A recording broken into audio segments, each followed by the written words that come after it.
and welcome back to Friday Reads, where we help you find your next read. I'm Jill. And I'm Julie, and if you've been following us, you know last week we did duologies, so this week it's popular trilogies. Jill, what's your first pick? I have recommended Lucy Score before, and I'm doing it again. Coming out of the gate with Things We Never Got Over. This is the Knockmount series. This is number 1 by Lucy Score. This was published in 2022, and there are 2 other books for this one already published, so you don't have to wait. Bearded bad boy Barber Knox prefers to live his life the way he takes his coffee, alone, unless you count his basset hound Waylon. Knox doesn't tolerate drama, even when it comes in the form of a stranded runaway bride. Naomi wasn't just running away from her wedding, she was riding to the rescue of her estranged twin to Knockmount, Virginia, a rough around the edges town where disputes are settled the old-fashioned way, with fists and beer, usually in that order. Too bad for Naomi, her evil twin hasn't changed at all. After helping herself to Naomi's car and cash, Tina leaves her with something unexpected, the niece Naomi didn't know she had. Now she's stuck in town with no car, no job, no plan, and no home, and an 11-year-old going on 30 to take care of. There's a reason Knox doesn't do complicated or high-maintenance women, especially not romantic one, but since Naomi's life imploded right in front of him, the least he can do is help her out of a jam. And as soon as she stops getting into new trouble, he can leave her alone and get back to his peaceful, solitary life. At least that's the plan until trouble turns into real danger.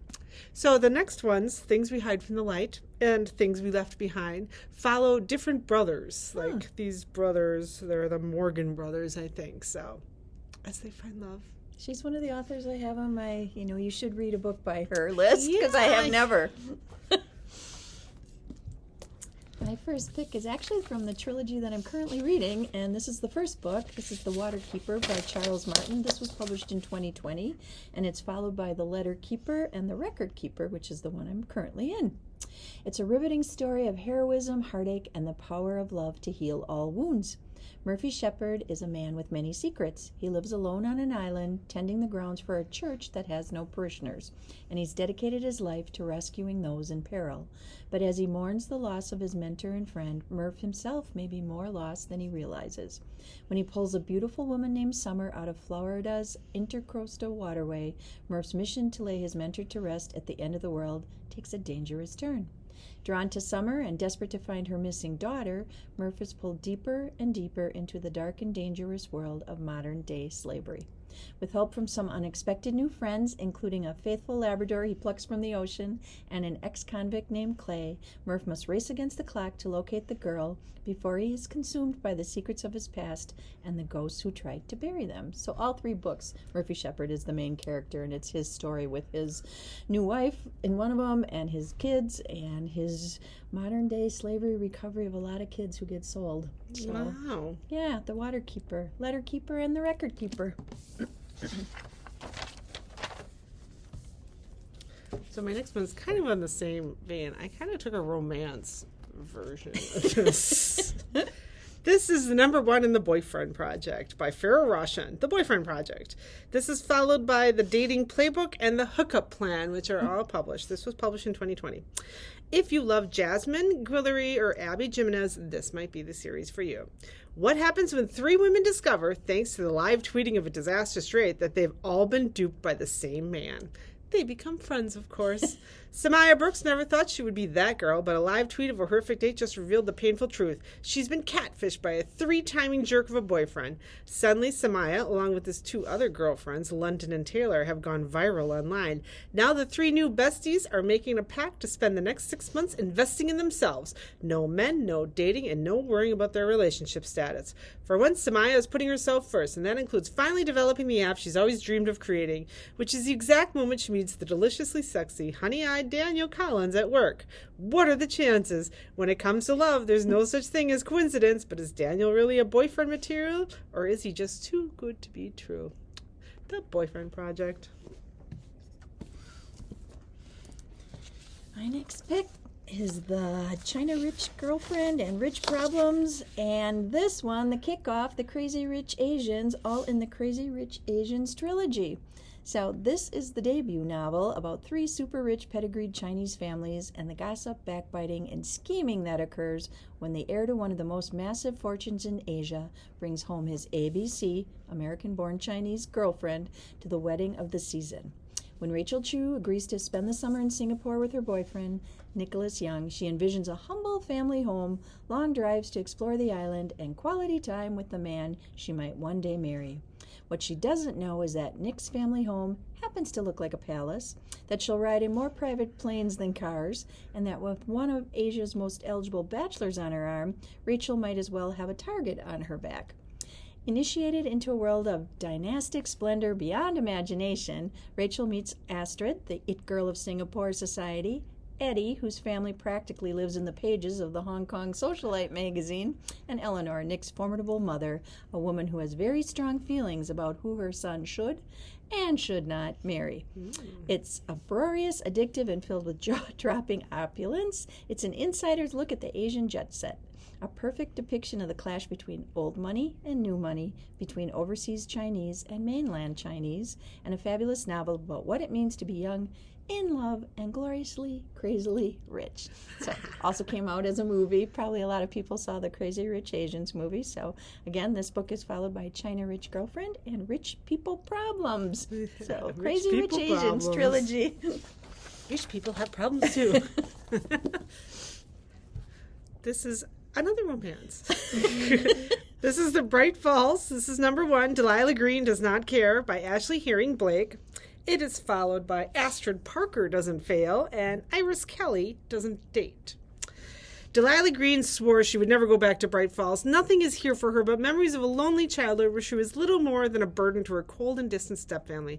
Her life is in New York, with her photography career finally gaining steam and her bed never empty. Sure, it's a different woman every night, but that's just fine with her. When Delilah's estranged stepsister Astrid pressures her into photographing her wedding with a guilt trip and 5-figure check, Delilah finds herself back in the godforsaken town that she used to call home. She plans to breeze in and out, but then she meets Claire Sutherland, one of Astrid's stuck-up besties, and decides that maybe there's some fun and a little retribution to be had in Bright Falls after all. Having raised her 11-year-old daughter mostly on her own while dealing with her unreliable ex and running a bookstore, Claire Sutherland depends upon a life without surprises, and Delilah Green is an unwelcome surprise at first. Though they've known each other for years, they don't really know each other, so Claire is unsettled when Delilah figures out exactly what buttons to push.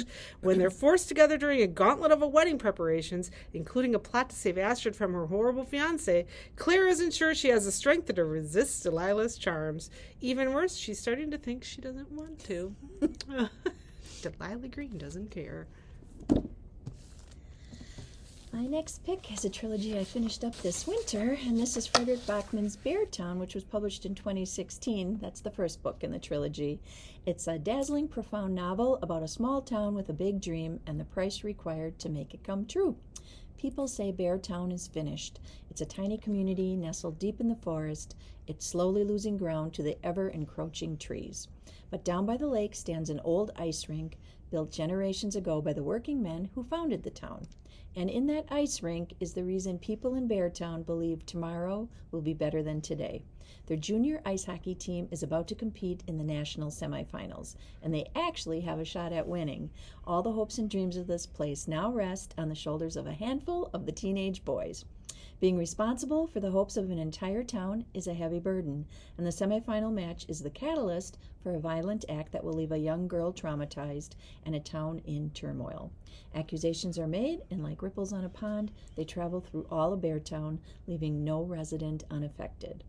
This book explores the hopes that bring a small community together, the secrets that tear it apart, and the courage it takes for an individual to stand up and go against the grain. In this story of a small forest town, Frederick Bachman has found the entire world. This book is followed by Us Against You, and then The Winners, and that's the Beartown trilogy. I like that author a lot. I like that trilogy. He's got a lot of heart to his books. Okay, so my next one is The Gentleman's Guide to Vice and Virtue. And I brought the other books because I think the covers and the titles are really cool. It's followed by The Lady's Guide to Petticoats and Piracy and The Nobleman's Guide to Scandal and Shipwreck. Ooh, boy. So, yeah, these are fun. So we'll start with number 1, Number 1 in this series by Mackenzie Lee. Henry Monty Montague was born and bred to be a gentleman, but he was never one to be tamed. The finest boarding schools in England and the constant disapproval of his father haven't been able to curb any of his roguish passions. Not for gambling halls, late nights spent with a bottle of spirits, and waking up in the arms of women or men. But as Monty embarks on his grand tour of Europe, his quest for a life filled with pleasure and vice is in danger of becoming to an end. Not only does his father expect him to take over the family's estate upon his return, but Monty is also nursing an impossible crush on his best friend and traveling companion, Percy. Still, it isn't in Monty's nature to give up, even with his younger sister Felicity in tow. He vows to make this year-long escapade one last hedonistic hurrah and flirt with Percy from Paris to Rome. But when one of Monty's reckless decisions turns their trip abroad into a harrowing manhunt that spans across Europe, it calls into question everything he knows, including his relationship with the boy he adores. So, Gentleman's Guide to Vice and Virtue. Fun pick. A little bit fun.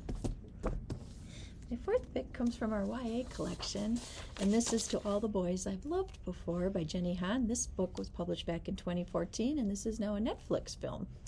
So it's the story of Lara Jean, who has never openly admitted her crushes, but instead wrote each boy a letter about how she felt, sealed it, and hid it in a box under her bed. But one day she discovers that somehow her secret box of letters has been mailed, causing all her crushes from her past to confront her about the letters. Her first kiss, the boy from summer camp, even her sister's ex-boyfriend Josh. As she learns to deal with her past loves face to face, Lara Jean discovers that something good may come out of all these letters after all. It's followed by P.S. I Still Love You and Always and Forever Lara Jean in the To All the Boys I've Loved Before trilogy. So check out the YA collection for that one. So this one is called The Mead Mishaps, and it's mead, M-E-A-D, like the old-fashioned beer. That Time I Got Drunk and Saved a Demon by Kimberly Lemming. This is followed by 2 other books called That Time I Got Drunk and Yeeted a Love Potion at a Werewolf, and That Time I Got Drunk and Saved a Human. So we'll start with this one. The Time I Got Drunk and Saved a Demon. All I wanted to do in my life was live my life in peace, maybe get a cat, expand my spice farm, really anything that doesn't involve going on a quest where an orc might rip my face off. But they say the goddess has favorites. If so, I'm clearly not one of them. After saving the demon Fallen on a wine-drunk stupor, all he wanted to do was kill an evil witch enslaving his people. I mean, I get it, don't get me wrong, but he's dragging me along for the ride, and I'm kind of peeved about it. On the bright side, he keeps burning off his shirt. Oh, jeez. If you want to have some fun with your trilogies, I would recommend this one, The Time I Got Drunk and Saved a Demon. Oh, my goodness. Okay, from that, I'm going to a more serious pick. I'm going to Hilary Mantel's Wolf Hall. This was published back in 2009. England in the 1520s is a heartbeat from disaster. If the king dies without a male heir, the country could be destroyed by civil war. Henry VIII wants to annul his marriage of 20 years and marry Anne Boleyn. The Pope and most of Europe oppose him. Into this impasse steps Thomas Cromwell, a wholly original man, a charmer and a bully, both idealistic and opportunist, astute in reading people and implacable in his ambitions. But Henry is volatile, one day tender, one day murderous. Cromwell helps him break the opposition, but what will the price be for his triumph? This is followed by Bring Up the Bodies and The Mirror and the Light, and this trilogy is called the Thomas Cromwell Trilogy. So this sounds interesting. England in the 1520s. Oh my gosh, I read the first 2. I didn't know there was a third There's one. a third. You got to go to The Mirror and the Light. Nobody captures that Henry VIII castle stuff like Hilary Mantel. Yeah. That's great.